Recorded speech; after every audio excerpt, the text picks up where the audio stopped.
পলা তো, তাই আমার নাম কইতে লজ্জা পাচ্ছে। আপনি সবকিছু ভালোভাবে জেনে আমাদের বাড়িতে এসেছেন তো?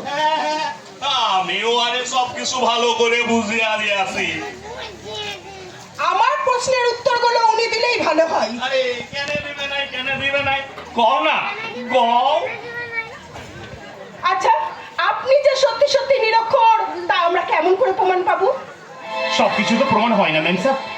যেমন আপনার চেহারাটা কোন দুশ্চিন্তার প্রমাণ, আপনার চোখে চোখে দাগটা কান্নার প্রমাণ, তেমনি আমার নিরক্ষরতার কোনো সঠিক প্রমাণ নেই স্যার।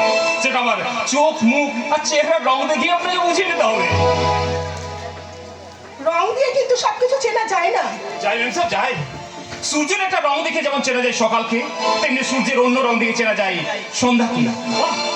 আপনার কথাগুলো তো ভীষণ সুন্দর, শুনে তো মনেই হয় না যে আপনি নিরক্ষর। বিশ্বকবি রবীন্দ্রনাথের লেখা পড়ে কি মনে হয় ওনার শিক্ষার মান স্কুলের গণ্ডি পর্যন্ত পেরোয়নি? রবীন্দ্রনাথ ঠাকুর সম্বন্ধে আপনি কতটুকু জানেন? আপনাদের মতো শিক্ষিত মানুষের কাছ থেকে যতটুকু শুনেছি ম্যাম স্যার, শুধু রবীন্দ্রনাথ নয়, নজরুল, বিবেকানন্দ, বিদ্যাসাগর, রামকৃষ্ণ প্রত্যেকের সম্পর্কে কিছু না কিছু জেনে ওনাদের সামান্যটুকু আদর্শ অন্তত অনুসরণ করার চেষ্টা করে চলেছি। How strange! জেনেও আপনি কিনা এ হইল গিয়া এই বিষধর বিশ্বাসের কালেকশন। তাহলে তোমার দাদারে কইয়া ওই বিয়ের তারিখটা? না, আমি কিছুদিন ওনাকে নানান কিছু ভাবে আমি ওনাকে পরীক্ষা করে নিতে চাই যে উনি সত্যি সত্যি নিরক্ষর না আমার জীবনের প্রতারক। প্রতারক? কিছু মনে করবেন না আপনি, কোন একটা অনিবার্য কারণে পুরুষ যাত্রার উপরে আমার ঘৃণা জন্মে গেছে, আর আমার মনে হয় না আপনি সেই দলে পড়েন। তবুও আমি আপনাকে কিছু পরীক্ষা করে নিতে চাই, তাই আমি আপনাকে বলছি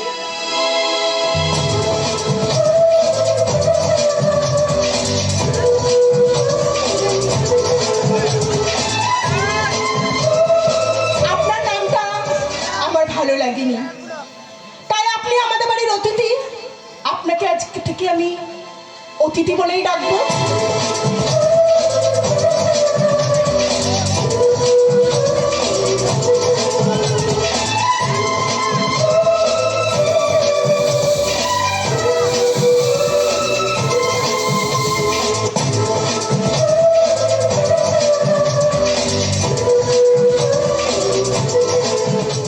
শালা ওই অতিথি যখন তোমাগো মনের অতিথি হইব, তখন আমাগো কাম বে শুরু হইব। কপাল রে,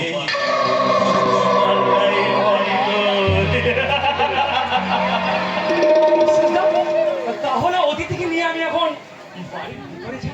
আরে তুমি আর অতিথি কও কেন? ও হবু জামাই কও, হবু জামাই নাকি কবে গোবর্ধন?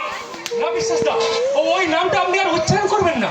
শুনলেন না, পিয়া ওনার নতুন নাম দিয়ে গেল অতিথি। এবার থেকে আমরা ওনাকে অতিথি বলে ডাকবো, কেমন? আসুন ভাই, ভিতরে আসুন। তাহলে ছোকরা, এখন তোমারে অনেকখানি ভেতরে ঢুকতে হইবে, তাই বলে বাইর হওয়ার পথটাও ভুললে চলবে না।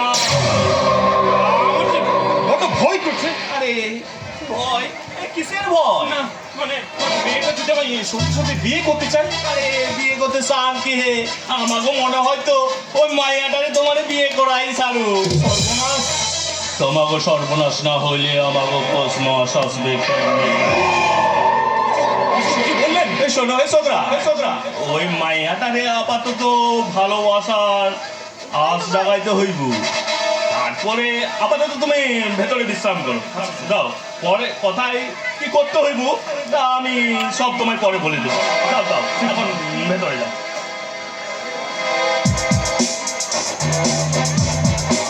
আমার একটা কথা আছে বস, আমার কিন্তু 1 মাসের মাইনে আগাম চাই, আর টাকাটা আজকে হলেই ভালো হয়। কেমন? আপনি টাকাটা রেডি করুন আর আমি তাতে বিশ্রাম করি।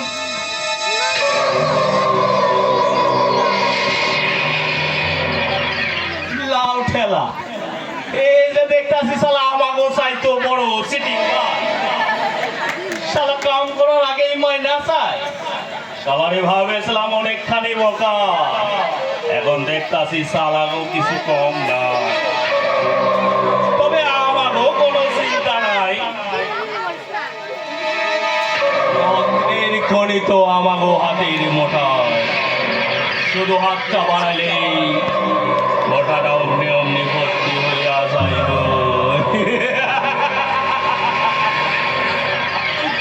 সরমা, সরমা বহিন, এক গ্লাস জল নিয়ে আইতো, আমার বড্ড তেষ্টা লাগতাছে।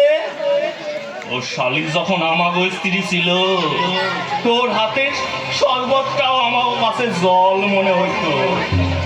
আর শালি এখন পরের স্ত্রী হনের পর ওর হাতের জলটাও আমার কাছে শরবত মনে হইতাছে।